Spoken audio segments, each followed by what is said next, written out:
Well, this gardening season is certainly off to a bit of a rough start. It's not a complete disaster, although it may look that way when I show you what's happening here. The important thing is that I learned something from this mistake.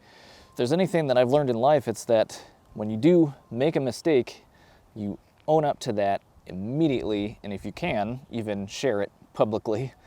And that way you can turn it into a learning experience that you will hopefully remember for a very long time, the rest of your life. So in this case, what happened was that I wound up having to rush the hardening off process to get these plants transferred from the safe indoor growing station out here to Mother Nature. As I'm sure many of you know, that hardening off process can be very tricky and a bit of a hassle to plan that around your work schedule and the changing weather this time of year, especially where we live.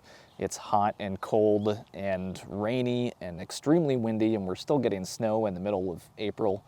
So it's really hard to try to plan that and get your plants enough time to adjust to this outdoor growing environment. So I tried to give the plants as much time as I could, and then I had a very limited window where I could get them transplanted out here when I had some good weather and some time to do that. And for some of the plants, this was totally fine. The lettuce is all doing okay. We have a few varieties of that, and it all looks great.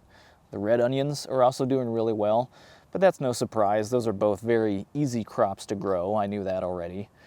Unfortunately, I always have a lot more trouble with anything in the brassica family. So our kale and broccoli and Brussels sprouts all suffered a severe shock from being transplanted out here before they were really adjusted to being outside. So I'm not going to go into a lot of detail on the hardening off process.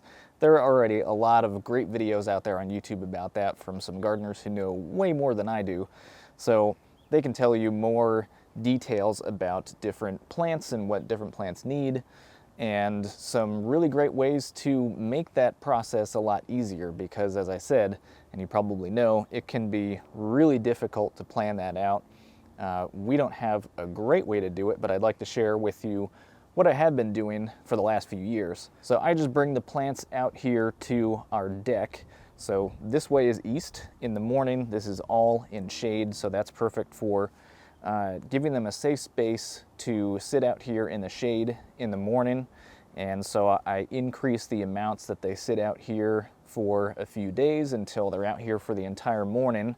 It's now a little after lunchtime. This is when the sun is getting up to the house here. So then I start giving them a little bit of sun each day, and I increase that until the plants are basically out here for the entire day. And of course, that's all depending on the weather too and how much sun that we're actually getting. So this year I tried to give them as much time as I could until I wound up having to just get them planted in the ground.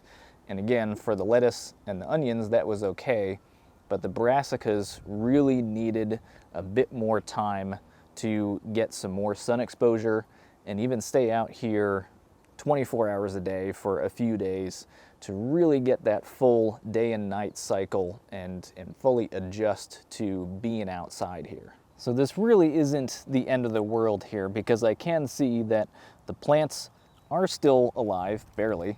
They're doing okay. Some of them are looking like they're starting to bounce back.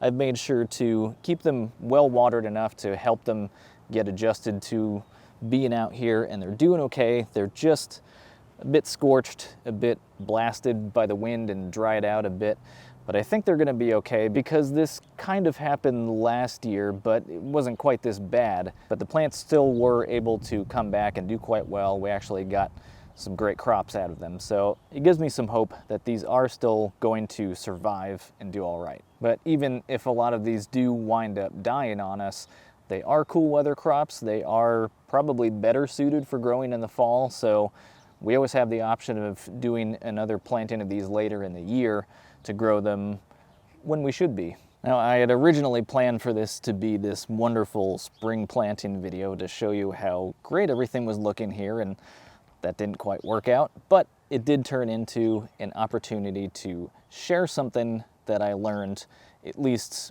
more clearly. I of course, already knew that different plants have different needs, but this was much more of a slap in the face to say, hey, pay attention to these differences right in front of you, and remember that always. And I will. So thank you so much for watching. Please be sure to check out more of my videos and subscribe if you want to see me make more mistakes like this. Stay safe out there, and I'll see you next time.